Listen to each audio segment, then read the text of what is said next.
November 14th, 1942, Philadelphia Navy Yard. A 2,700-pound armor-piercing shell slams into a 12.1-inch thick steel plate at over 1,500 feet per second. The impact sounds like God punching through a mountain. Sparks erupt in a blinding white flash. Fragments of superheated metal spray across the test facility like shrapnel from a grenade. Engineers dive behind concrete barriers. Navy officers grip their clipboards until their knuckles turn white. And when the smoke clears, when the dust settles, when the ringing in their ears finally fades, every single man in that facility stares at the armor plate in absolute silence, because the shell went through. The most advanced armor plate the United States Navy had ever produced, the very steel destined to protect the hull of USS Iowa, America's newest and most powerful battleship, had just been punched clean through by America's own shell. Somewhere in that crowd of horrified officials stood a quiet metallurgist named Edgar C. Bain, a man whose radical theories about steel microstructure had been dismissed as theoretical nonsense for over a decade. A man who believed he knew exactly why that armor failed, and a man whose so-called forbidden alloy concept would eventually make Iowa-class armor capable of stopping shells that weighed more than a small automobile. But on that cold November morning, nobody was listening to him. Not yet. To understand why that shell tore through American armor like paper, you need to understand what was happening in the Pacific in late 1942. The situation was dire. Japan controlled an empire stretching from the borders of India to the islands of the Central Pacific. The Imperial Japanese Navy had demonstrated terrifying capability at Pearl Harbor, sinking or damaging 8 American battleships in a single morning. At the Battle of Savo Island in August 1942, Japanese cruisers destroyed 4 Allied heavy cruisers in 32 minutes, killing over 1,000 sailors in one of the worst naval defeats in American history. Japanese torpedoes were faster, longer ranged, and more powerful than anything American intelligence had predicted. Japanese shells hit harder. Japanese ships fought with a ferocity that stunned Western commanders. And behind these known threats lurked something far worse, something American intelligence could not confirm but deeply feared. Rumors of a Japanese super battleship, a ship so massive it dwarfed anything afloat, armed with 18-inch guns that could hurl shells, weighing 3,200 pounds over 25 miles. Those rumors were real. The ship was Yamato, and she was already operational. The United States Navy needed a counter. That counter was the Iowa class, 4 fast battleships, designed to be the most powerful warships America had ever built. 9/16 guns throwing 2,700-pound shells, 33 knots speed to escort the new Essex-class aircraft carriers across the Pacific, and 12.1 inches of Class A face-hardened armor angled at 19 degrees to protect the crew of 1,800 men who would sail these ships into harm's way. But on November 14th, 1942, the classified test at Philadelphia proved what a handful of metallurgists had quietly feared. That armor was not enough. The 16-inch Mark 8 super heavy shell, the very projectile Iowa's own guns would fire, penetrated the main belt armor at simulated battle ranges below 25,000 yards. At 20,000 yards, the shell punched through, broke apart inside, and would have sent lethal fragments into machinery spaces, fuel tanks, and magazine compartments. The armor designed to protect America's finest battleship could not stop America's own weapons. If the Japanese had anything comparable, and intelligence suggested they might, Iowa-class battleships would sail into the Pacific with a fatal secret hidden beneath their impressive steel skin. The Navy had already lost thousands of men in the Pacific. More were dying every week. And now the armor meant to protect the next generation of warships had just failed its most critical test. Admirals exchanged grim looks. Engineers scrambled to recalculate. Classified memos flew between Washington and Philadelphia. But nobody had a solution. Changing the armor thickness meant redesigning the entire ship, adding thousands of tons, reducing speed below the critical 33-knot requirement, and delaying construction by years the Navy did not have. Everything seemed impossible. But everything was about to change because of one man nobody was paying attention to. Edgar C. Bain was not a Navy man. He was not a shipbuilder. He was not even particularly well known outside a small circle of metallurgical researchers. Born in 1891 in LaPorte, Indiana, Bain had spent his career studying something most people found monumentally boring: the microscopic crystal structure of steel. While other engineers focused on building bigger furnaces and pouring larger ingots, Bain spent decades peering through microscopes at the tiny geometric patterns that formed when steel was heated and cooled.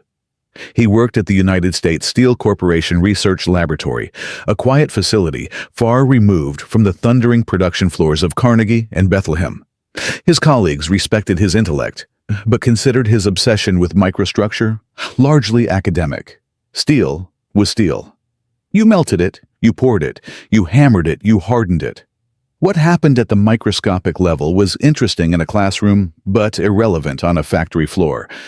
Bain disagreed. He had discovered in the 1930s an intermediate steel structure that formed during specific cooling rates, a structure that was neither the extremely hard but brittle martensite used in armor face hardening, nor the softer perlite that formed during slow cooling.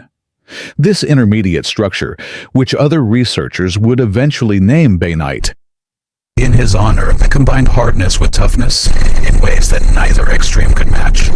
Bain argued that by carefully controlling the transformation temperature and cooling rate during armor production, manufacturers could produce plates with face hardness sufficient to shatter incoming shells while maintaining enough toughness in the body of the plate to absorb impact energy without catastrophic cracking. The existing Class A armor process created an extremely hard face, reaching 670 Brinell hardness, that was excellent at destroying weaker shells, but became dangerously brittle against the most powerful projectiles. The Mark 8 Super Heavy shell, with its hardened steel cap and massive kinetic energy, could crack through that brittle face and penetrate the plate in damaged but still lethal condition. Bain's concept called for modifying the heat treatment cycle to produce a controlled gradient of bainitic structure through the plate thickness. The face would remain hard, but gain fracture resistance. The transition zone between face and back would become a continuous gradient, rather than an abrupt boundary, eliminating the stress concentration that caused catastrophic through cracking. It was elegant. It was theoretically sound. And in 1942, it was considered absolutely insane by every major armor manufacturer in America. Carnegie rejected it because it would require completely retooling their cementation furnaces. Bethlehem dismissed it because their testing showed no advantage with small caliber projectiles. Midvale ignored it because they had contracts to fill and no time for experiments. The Naval Bureau of Ordnance shelved Bain's reports with a polite note, thanking him for his contribution. The reason was simple. American armor had been made the same way for 40 years. The cementation process, the quenching procedure, the tempering cycle, all were established, proven, standardized. Changing anything meant risking production delays when the nation desperately needed armor plates rolling off production lines as fast as physically possible. Nobody wanted to gamble on microscopic crystal structures when ships needed steel now. Bain was told his ideas were interesting but impractical. He was told to focus on quality control for existing specifications. He was told politely but firmly to stop bothering people with theoretical metallurgy during a war. They did not know that his theory would save thousands of lives. After the Philadelphia test results circulated through classified channels, something shifted. The test report stamped secret and distributed only to senior personnel in the Bureau of Ordnance and Bureau of Construction and Repair contained one sentence that changed everything. It stated that British cemented armor of equivalent thickness would likely have stopped the same shell that penetrated American Class A plate. British armor was 20 to 25% more effective than American armor against heavy projectiles. The British had achieved this advantage through exactly the kind of microstructural optimization Bain had been advocating. Their armor used controlled cooling rates that produced tougher transition zones between the hardened face and the soft back. The irony was devastating. America's own researcher had identified the solution years before the problem became critical, and he had been ignored. In December 1942, 3 weeks after the Philadelphia disaster, Bain received an unexpected phone call. A Navy captain whose name remains classified in surviving documents invited him to the Naval Research Laboratory in Washington. When Bain arrived, he found himself in a room with 12 men, including representatives from all 3 armor manufacturers who had previously rejected his work. The captain slid the Philadelphia test report across the table. He told Bain the Navy needed armor that could stop the Mark 8 shell. He told Bain that conventional approaches had failed. And he asked Bain if his bainitic heat treatment concept could be applied to Class A armor production without completely redesigning the manufacturing process. Bain studied the test data for 40 minutes while the room waited in silence. Then he gave his answer. He could do it. But he needed 3 things. First, access to a production cementation furnace, not a laboratory unit. Second, authority to modify the quenching cycle for test plates without interference from production supervisors. Third, 6 weeks. The captain gave him everything he asked for. Bain set up his experimental program at Carnegie's Homestead Works in Pittsburgh, working with a small team of technicians who were sworn to secrecy. The modifications he proposed were deceptively simple. Rather than the standard rapid oil quench of the entire plate after cementation, Bain implemented a staged cooling process.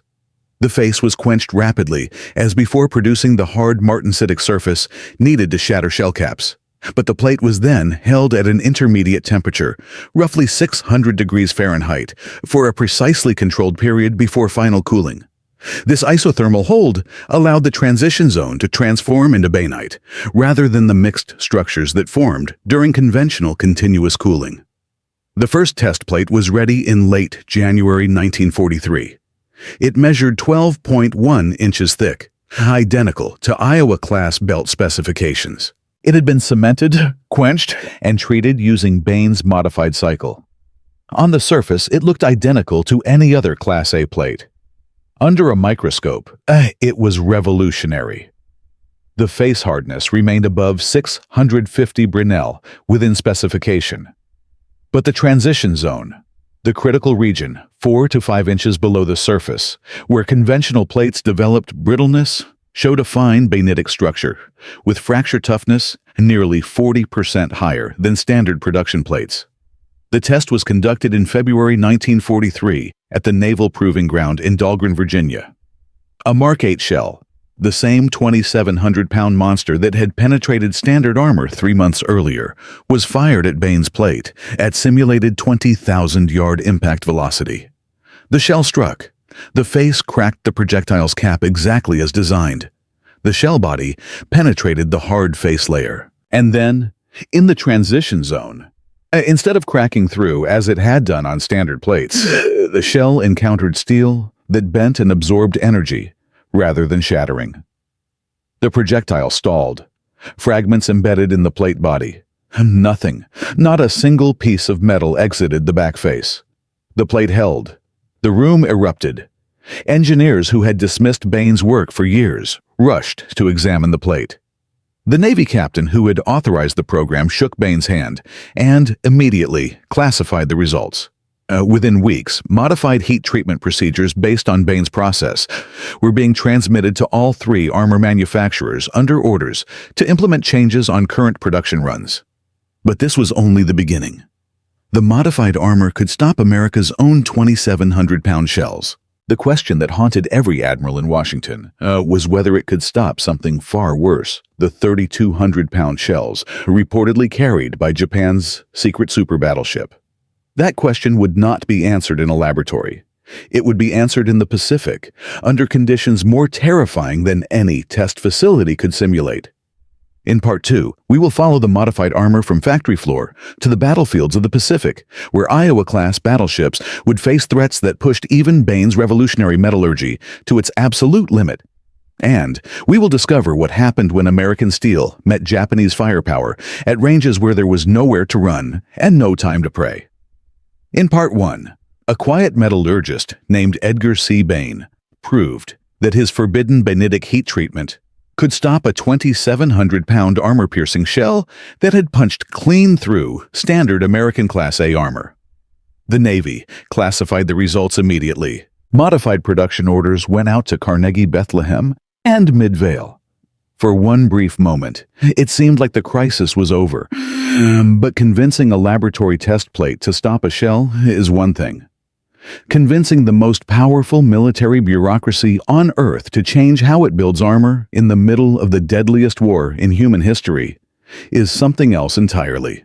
In the first 3 months of 1943 alone, the United States Navy lost 47 ships in the Pacific. Over 6,000 sailors died, and the admirals who controlled armor production had no intention of letting one civilian scientist rewrite 40 years of manufacturing doctrine. This is where everything got worse. The man who stood between Bain's breakthrough and every American battleship in the Pacific was Rear Admiral William H. P. Blandy, Chief of the Bureau of Ordnance. Blandy was not a fool. He was a career naval officer with 30 years of service. A man who had overseen the development of every major weapon system in the American fleet. He understood armor, he understood shells, and he understood something Bain did not. That changing armor production specifications in the middle of a war could cause catastrophic delays that would cost more lives than any metallurgical improvement could save. When Bain's test results landed on Blandy's desk in late February 1943, the admiral read them carefully. He acknowledged the performance improvement. He noted the 40% increase in transition zone toughness.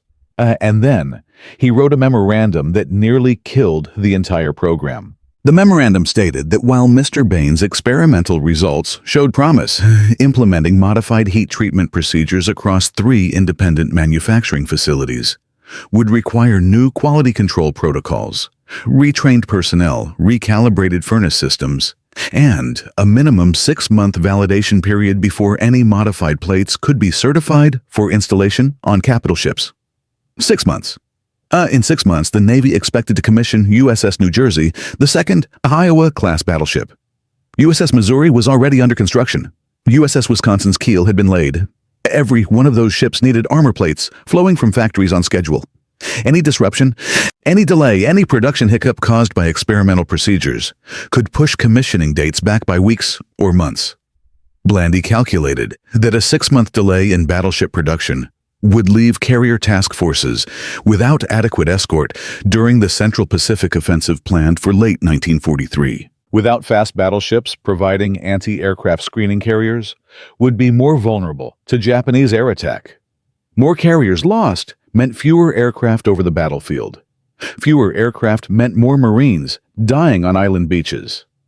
The math was brutal but clear. Blandy summoned Bain to Washington in March 1943 for what surviving documents describe as a technical review meeting. It was not a review. It was a tribunal. Bain entered a conference room in the Navy Department building on Constitution Avenue and found himself facing not just Blandy, but 6 senior officers from the Bureau of Ordnance and Bureau of Construction and Repair, plus 3 civilian executives from Carnegie Bethlehem and Midvale. The industry men were openly hostile. Bain's process threatened their established methods and implied their current product was inferior. One Bethlehem executive reportedly told Bain that his laboratory trick would never survive the realities of industrial-scale production. Blandy was more measured, but equally firm. He told Bain that the Navy appreciated his research, but could not risk production disruptions based on a single test plate. He asked Bain how many plates had been produced using the modified process. Bain answered honestly, 1. Blandy asked how many had been tested. 1. Blandy asked whether Bain could guarantee that every plate produced using his method would perform identically. Bain could not guarantee that. No honest scientist could. Blandy told Bain the modified process was suspended pending further review. He ordered Bain to return to the U.S. Steel Research Laboratory and prepare a comprehensive report for evaluation through standard channels. Standard channels meant months of committee review, bureaucratic circulation, and almost certain burial in the filing system of a Navy at war. Bain left Washington understanding that his breakthrough was being killed not by scientific objection, but by institutional inertia and the terrible logic of wartime production schedules. He had saved the armor. Now the armor was being taken away from the men who needed it. But he found an unexpected ally in the last place anyone would have looked. Captain Harold E. Saunders was the head of the preliminary design section within the Bureau of Construction and Repair. Unlike Blandy, Saunders was an engineer first and a naval officer second. He had been present at the Philadelphia test in November 1942. He had watched the Mark 8 shell penetrate 12.1 inches of Class A armor. And unlike the admirals who accepted the vulnerability as an unavoidable compromise, Saunders had spent every night since November calculating exactly how many sailors would die if an Iowa-class battleship took a heavy-caliber hit at close range. His calculations were terrifying. A single shell penetrating the main belt at machinery spaces could rupture steam lines operating at 600 pounds per square inch. Superheated steam would kill every man in the engine room within seconds, possibly 60 to 80 sailors per hit. A shell reaching the forward magazine could detonate over 1,000 tons of ammunition. The explosion would destroy the ship, instantly killing the entire crew of 1,800 men. Saunders had quietly obtained a copy of Bain's Dahlgren test data through unofficial channels. He studied the microstructural analysis. He reviewed the fracture toughness measurements, and he became convinced that Bain's modified process represented the difference between a survivable hit and a catastrophic loss. In April 1943, Saunders contacted Bain, directly bypassing Blandy's suspension order. He told Bain something that changed the trajectory of the program. The Navy was planning a comprehensive armor evaluation trial at Dahlgren in June 1943. Multiple plate types from all three manufacturers would be tested against various projectiles. If Bain could produce 3 additional test plates using his modified process and deliver them to Dahlgren before the trial date, Saunders would ensure they were included in the evaluation alongside standard production plates. 3 plates, 8 weeks. Using equipment at Carnegie's Homestead Works that Bain technically no longer had authorization to use. The risk was enormous. If Blandy discovered Bain was continuing unauthorized experiments using Navy-contracted facilities, both Bain and Saunders could face formal charges. Bain's career at U.S. Steel would be finished. Saunders could be court-martialed. But if the plates performed as expected in front of senior officers and industry representatives at an official Navy trial, the results would be impossible to bury. Bain agreed. He returned to Pittsburgh and began working nights, using the cementation furnaces during third-shift maintenance windows when production was paused. His team of 4 technicians worked in near-total secrecy. They produced 3 12.1-inch Class A plates, using the modified Bainitic heat treatment cycle. Each plate took 12 days to complete. The last plate came out of the tempering furnace on May 28, 1943, less than 2 weeks before the Dahlgren trial. They did not know that their work would change the course of battleship construction forever. June 15, 1943. Naval Proving Ground, Dahlgren, Virginia. Temperature, 91 degrees Fahrenheit. Humidity, so thick the air felt like wet cloth against exposed skin.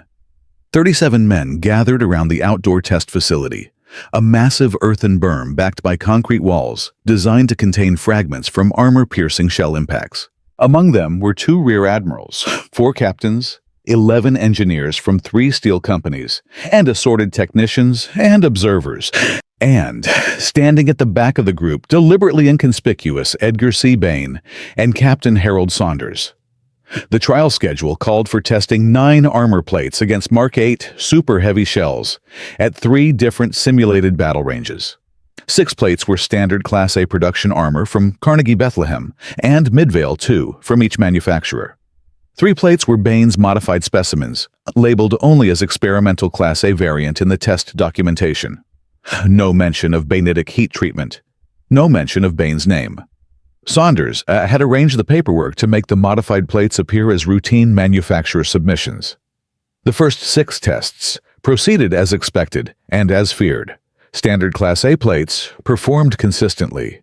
At simulated 30,000-yard impact velocity, all 6 plates stopped the Mark 8 shell. The face hardening shattered the projectile cap, and the plate body absorbed the remaining energy. At simulated 25,000 yards, results were mixed. 4 of 6 plates stopped the shell. 2 showed partial penetration with fragments breaking through the rear face. At simulated 20,000 yards, the results were devastating. All 6 standard plates were penetrated. Shells broke up during transit through the plate, but fragments exited the back face with enough velocity to be lethal. 1 plate cracked completely, splitting along a brittle fracture line that ran from the face through the transition zone to the back. An admiral watching the 20,000-yard tests turned to his aide and said something that was recorded in an observer's personal diary, later donated to the Naval History and Heritage Command. He said those plates are death traps below 25,000 yards. Then, Bain's plates were mounted. The first modified plate was tested at simulated 20,000 yards, the range at which every standard plate had failed. The shell was loaded. The firing command was given. 2,700 pounds of hardened steel accelerated down the gun barrel and struck the plate at 1,520 feet per second. The impact threw a shower of sparks and fragments forward, away from the plate back. The sound was a deep, resonant boom that echoed off the tree line bordering the proving ground. When the smoke cleared, observers approached the plate. The face showed a massive crater, roughly 18 inches in diameter and 6 inches deep. The shell cap had been completely destroyed. The shell body had penetrated approximately 8 inches into the plate, but the back face was intact, undamaged. Not a single fragment had penetrated through. The plate had stopped the Mark 8 shell at 20,000 yards. Men who had spent their careers testing armor stared at the plate in disbelief. The second modified plate was tested at simulated 18,000 yards of range, at which penetration by the Mark 8 was considered guaranteed against any thickness of Class A armor, up to 14 inches. The shell struck with even greater velocity. The crater was deeper, nearly 9 inches. But again, the back face held. Microfractures were visible under magnification, but no through penetration occurred. The plate had absorbed the full energy of the most powerful naval shell in the American arsenal, at a range that should have been well within the penetration envelope. The third plate was tested at simulated 15,000 yards. This was an extreme test, far closer than any planned engagement range. The shell struck with tremendous force. The plate deformed, visibly bowing inward nearly 2 inches at the point of impact. The crater extended 10 inches into the 12.1-inch plate, leaving barely 2 inches of intact metal on the back face. But it held. Barely, impossibly, defiantly it held. No fragments exited. The back face showed stress fractures radiating outward from the impact point, but maintained structural integrity. The admiral, who had called standard plates death traps, walked to the third plate and placed his hand on the back face. He stood there for several seconds without speaking. Then he turned to the group and asked a single question. "Who made these plates?" Saunders stepped forward. Bain stepped forward beside him. And for the next 30 minutes, in the sweltering Virginia heat, standing next to two armor plates that had just rewritten the rules of naval protection, Edgar C. Bain explained his Bainitic heat treatment process to an audience that was finally ready to listen. Within 72 hours, Admiral Blandy's suspension order was rescinded. Within 2 weeks, Bain was given authority to supervise modified heat treatment implementation at all 3 armor manufacturers. Within a month, the first production run of modified Class A plates rolled off the line at Carnegie's Homestead Works, destined for USS Missouri and USS Wisconsin. But transforming a laboratory success into industrial reality across 3 separate manufacturing facilities was a challenge that made the scientific breakthrough look simple by comparison. Each factory used different furnace designs, different quenching systems, different temperature measurement equipment. The precise isothermal hold that Bain's process required 600 degrees Fahrenheit for a specifically timed period demanded temperature control accuracy that many existing furnaces could not achieve.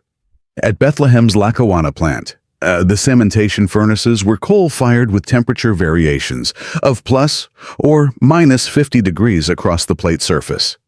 At Carnegie, the furnaces were more modern, but their quenching tanks were designed for rapid full immersion, not the staged cooling Bain's process required. At Midvale, the workforce had never performed isothermal holds and resisted changing procedures they had used successfully for decades. Bain spent July through September 1943 traveling between all three facilities. He personally calibrated furnace thermocouples. He redesigned quenching procedures for each plant-specific equipment. He trained shift supervisors on the critical importance of temperature timing, explaining in plain language that 30 seconds too long at the hold temperature would produce soft plates and 30 seconds too short would leave the dangerous brittleness his process was designed to eliminate. Production was rocky at first. The first batch of 50 plates from Bethlehem showed inconsistent hardness profiles. 12 plates failed ballistic testing and had to be scrapped. But by October 1943, rejection rates had fallen from 24% to under 7%. By December, all three manufacturers were producing modified Class A plates that consistently met the new performance standard. The first modified plates were installed on USS Missouri during fitting out at the New York Navy Yard in early 1944. Sailors who bolted those plates into place had no idea they were handling armor fundamentally different from the plates on Iowa and New Jersey. The steel looked identical. It weighed the same. It measured the same thickness. But inside, at the microscopic level, the crystal structure was transformed.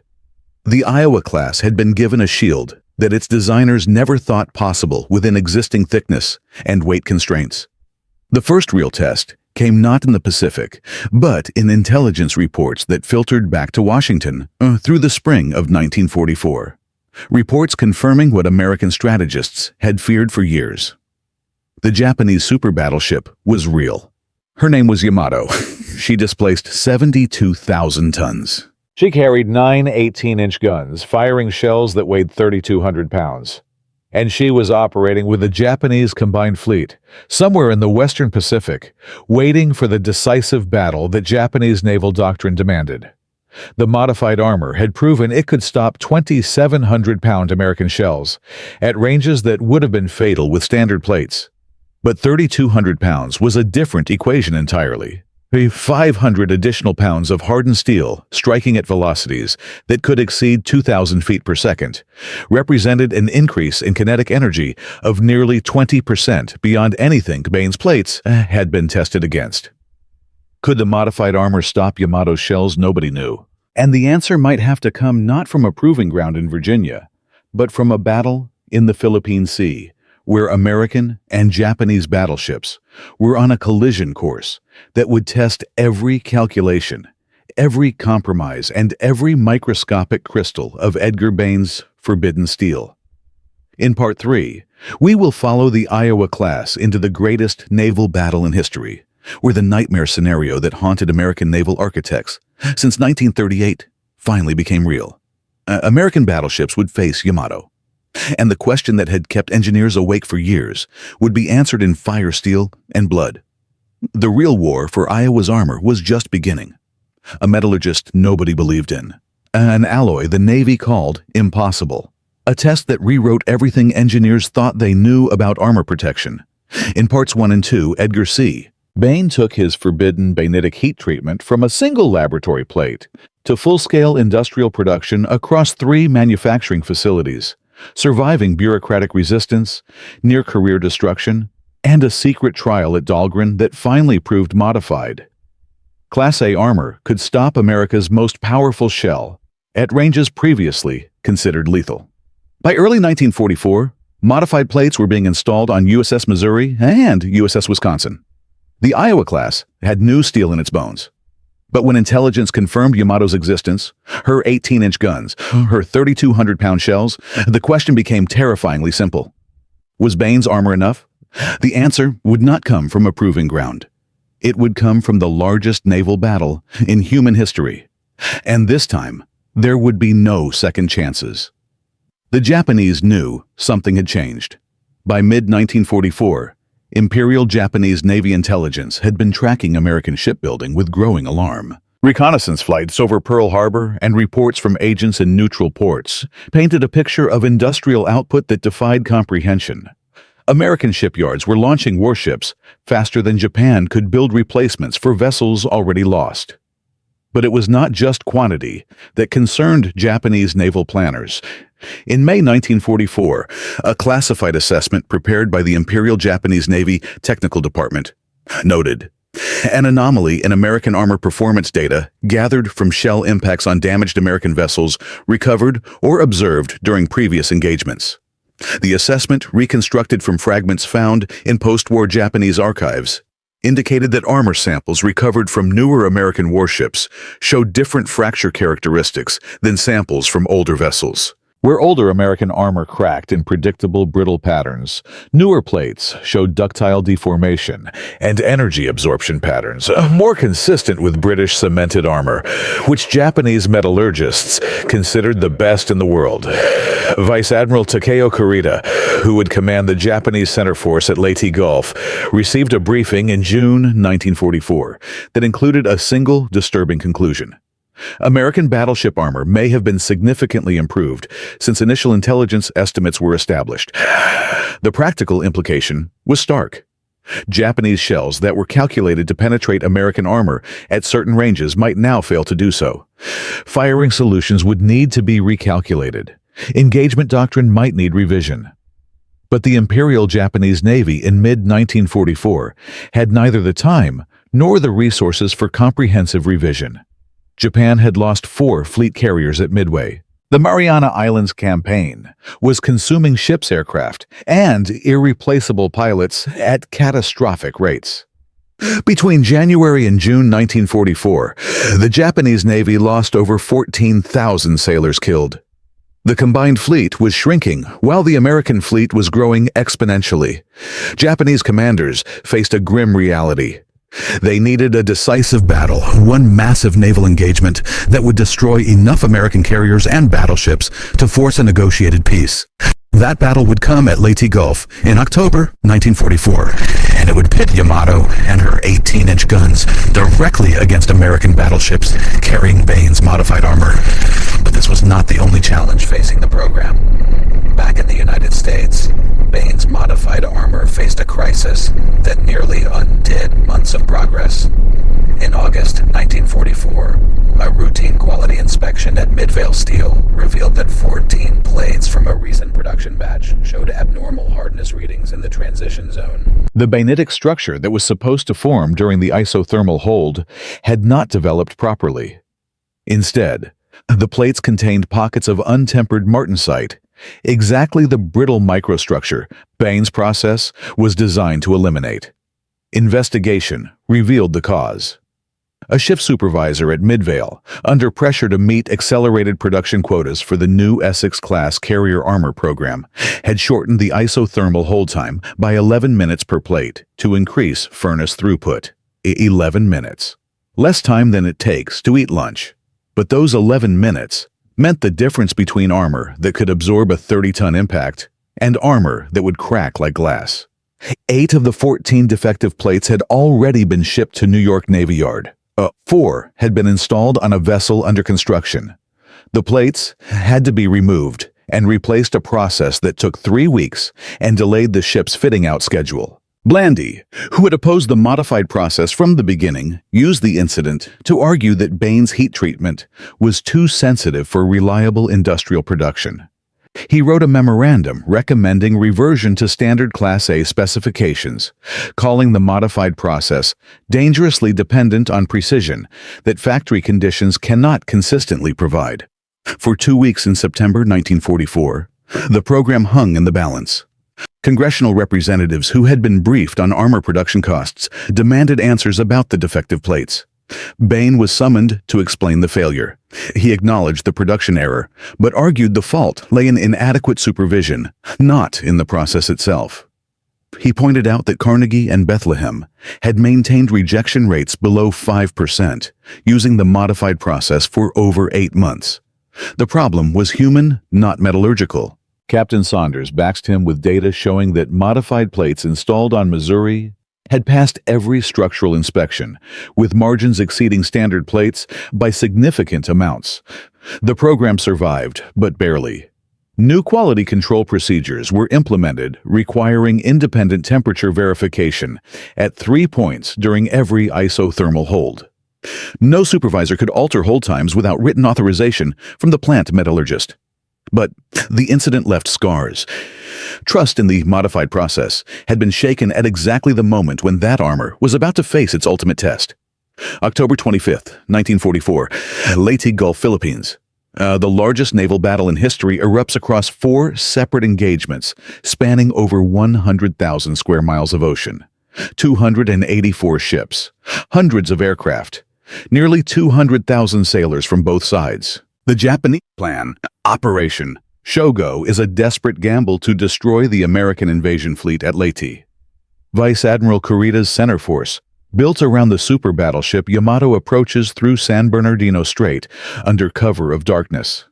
His objective is the American escort carriers and transports supporting the invasion. Standing between Kurita and catastrophe is Task Force 34, which includes USS Iowa and USS New Jersey. Dawn, October 25th. Kurita's force emerges from San Bernardino Strait and finds not the main American battle fleet, but a group of lightly armed escort carriers designated Taffy 3. What follows is the Battle off Samar, one of the most extraordinary naval actions ever fought. Taffy 3's destroyers and destroyer escorts launch suicidal torpedo attacks against Yamato and her escorts.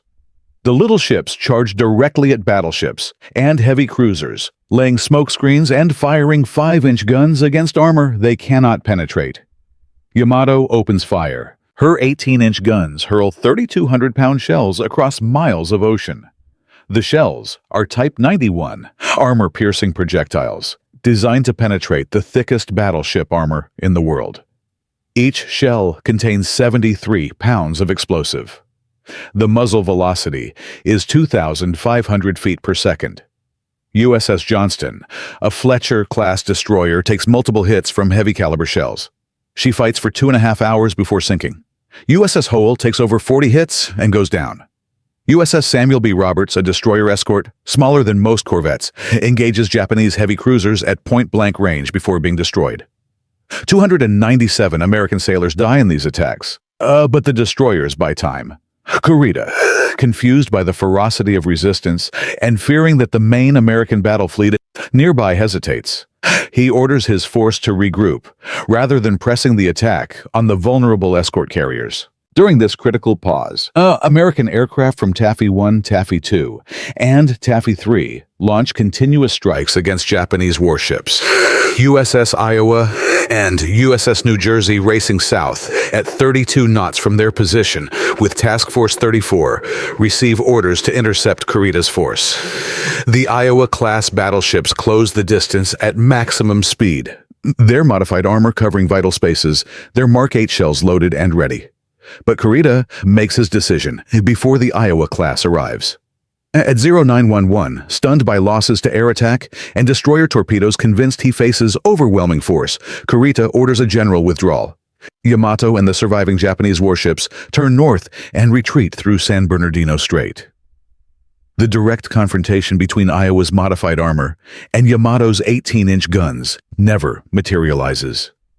Iowa and New Jersey arrive too late for a surface engagement. They fire on retreating Japanese stragglers at extreme range, but score no confirmed hits on major warships. The battle that Bain's armor was built to survive does not happen. Yet the Battle of Leyte Gulf destroys the Imperial Japanese Navy as an effective fighting force.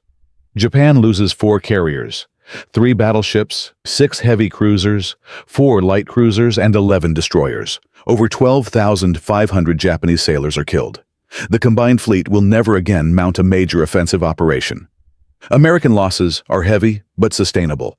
1 light carrier, 2 escort carriers, 3 destroyers, and approximately 3,000 killed. The strategic balance shifts permanently. Japan's navy is broken. In the weeks following Leyte Gulf, Iowa and New Jersey operate with carrier task forces, striking Japanese positions across the Philippines.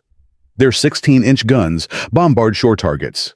Their anti-aircraft batteries shoot down kamikazes. New Jersey alone claims 4 confirmed aircraft kills during a single action off Luzon in November 1944. The modified armor is never tested by enemy battleship fire, but it protects against everything the war actually throws at it. Splinters from near misses, fragments from aerial bombs, strafing runs from Japanese aircraft. Every impact that strikes the armored citadel is absorbed without penetration.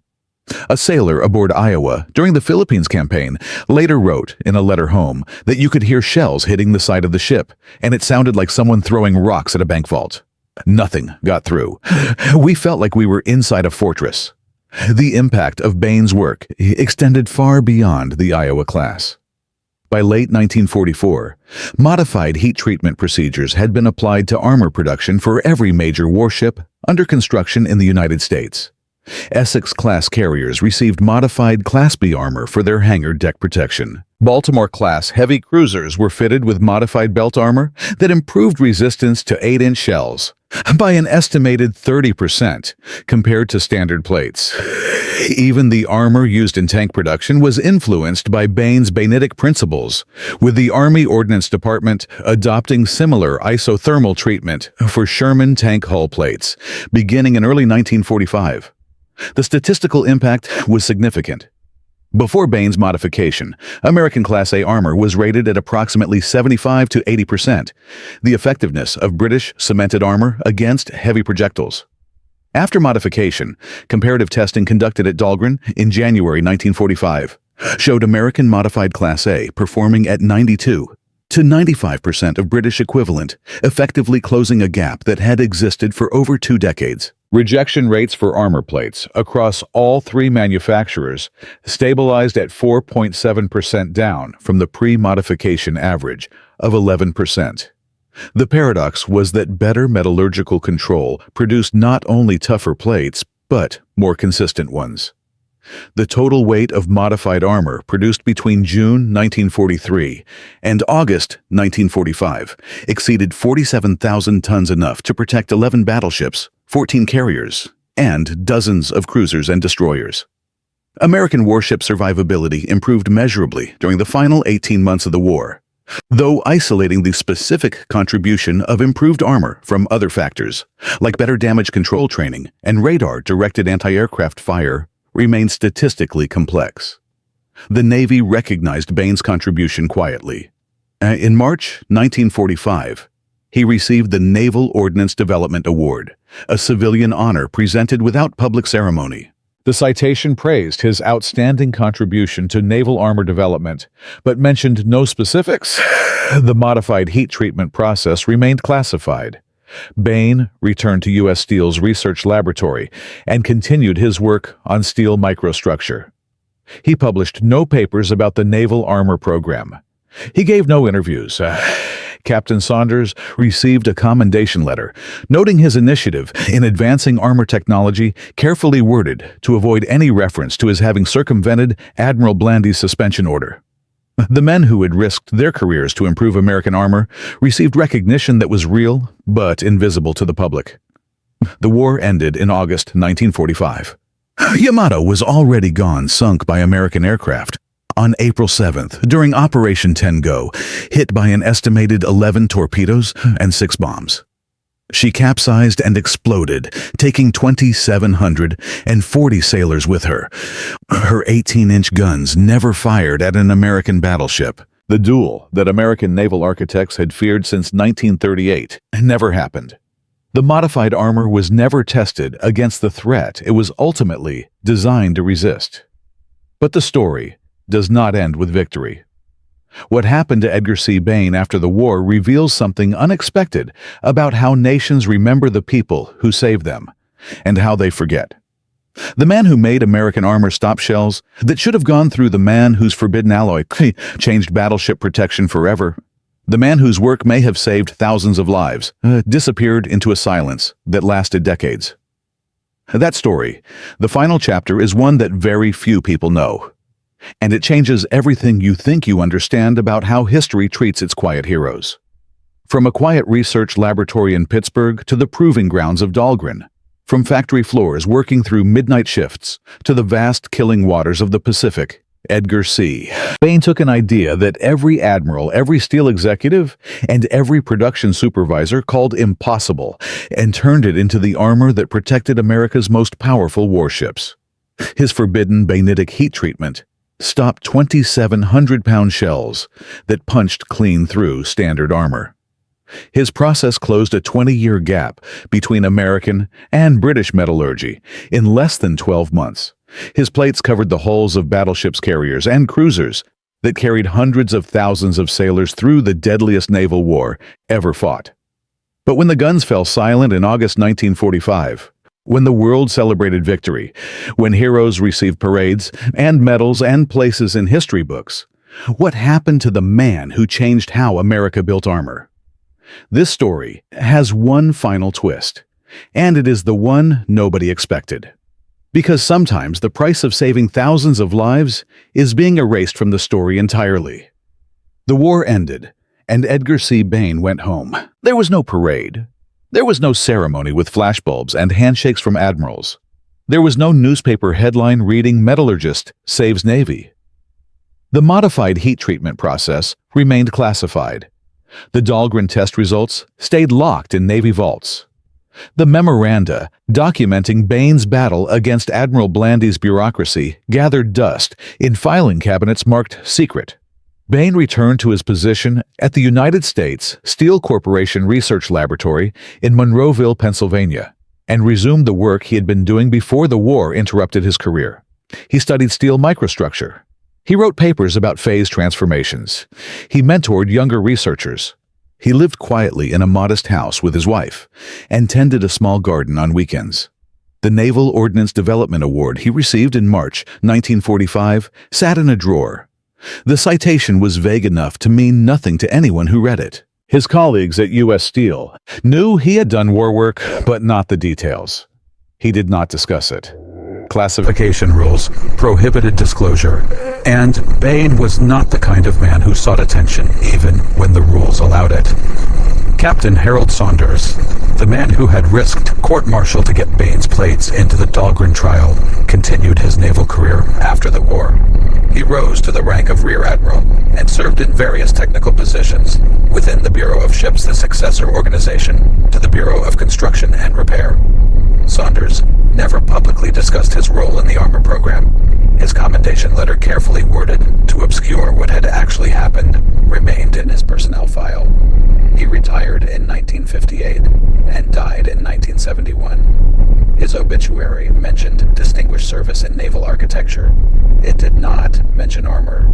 Admiral Blandy, the man who had tried to kill the program, went on to achieve considerable fame. He commanded the atomic bomb tests at Bikini Atoll in 1946, Operation Crossroads, which tested nuclear weapons against naval vessels. Photographs of Blandy, smiling while cutting a mushroom cloud-shaped cake with his wife, became one of the most controversial images of the post-war era. He was promoted to 4-star admiral and served as commander-in-chief of the Atlantic Fleet before retiring in 1950. History remembered Blandy. History forgot Bain. The Metallurgist continued working at U.S. Steel through the 1950s and into the early 1960s. He published over 60 technical papers during his career, making fundamental contributions to the understanding of steel phase transformations that influenced metallurgical science for decades.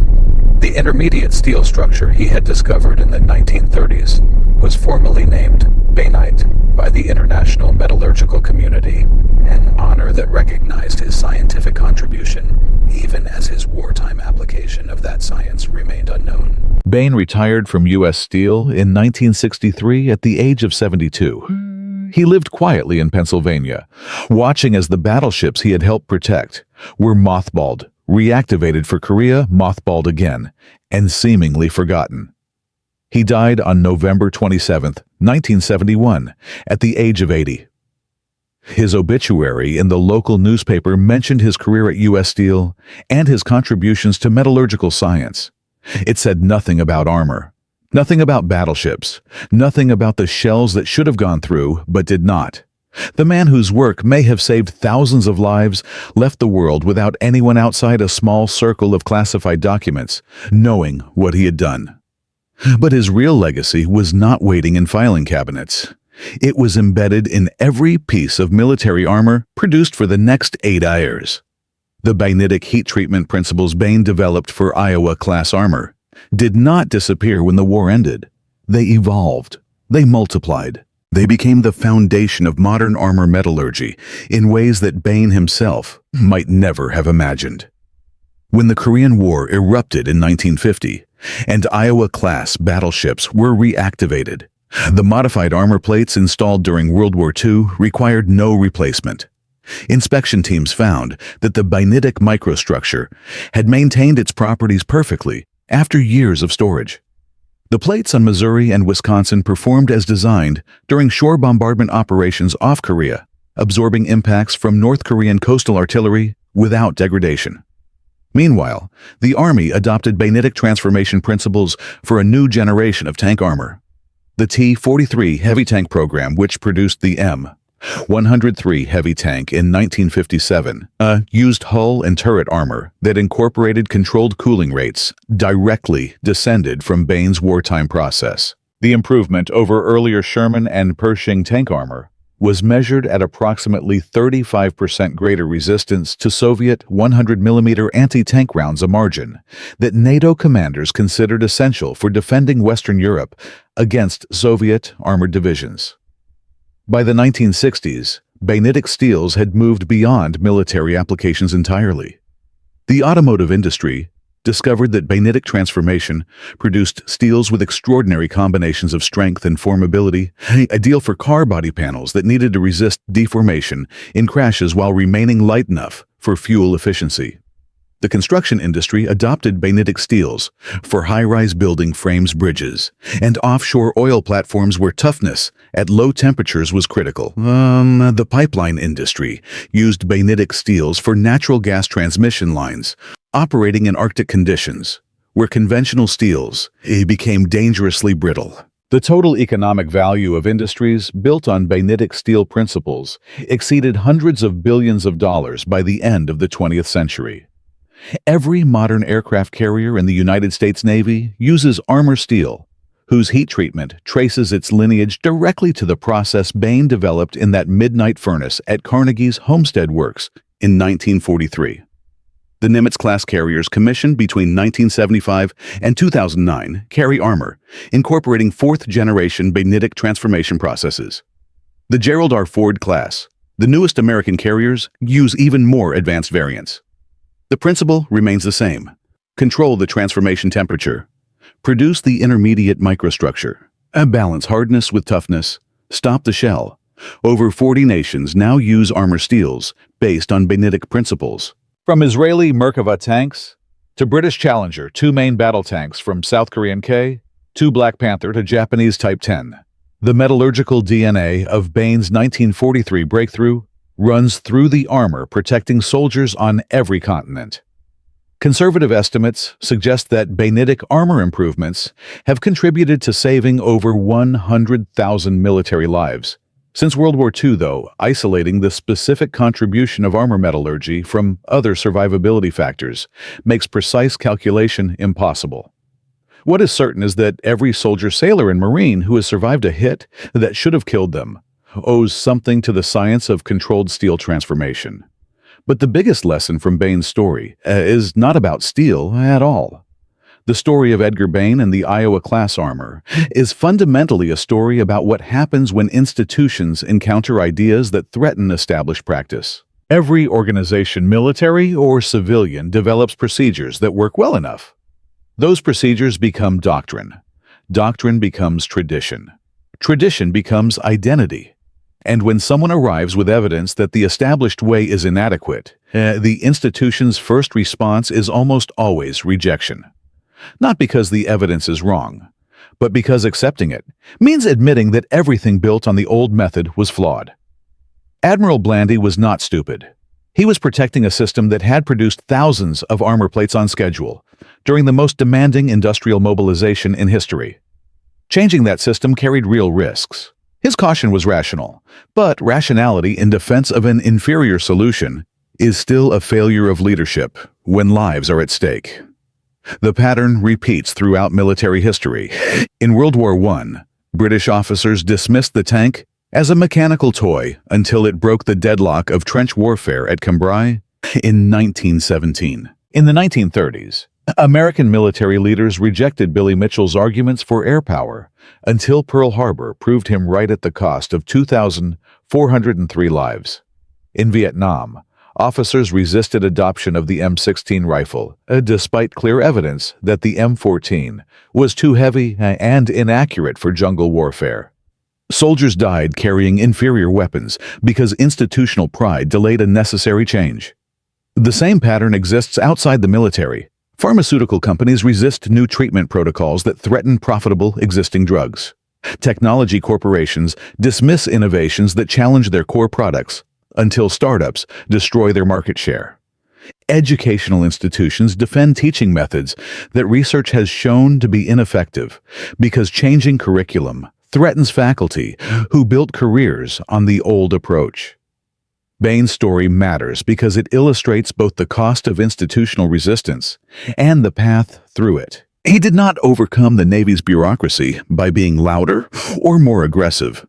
He overcame it by producing results so undeniable that even his opponents could not ignore them. 3 plates at Dahlgren, 3 shells stopped, 3 chances to prove that better was possible. Sometimes that is all it takes. 1 person with evidence, 1 ally with courage, and 1 opportunity to demonstrate that the impossible is merely untested.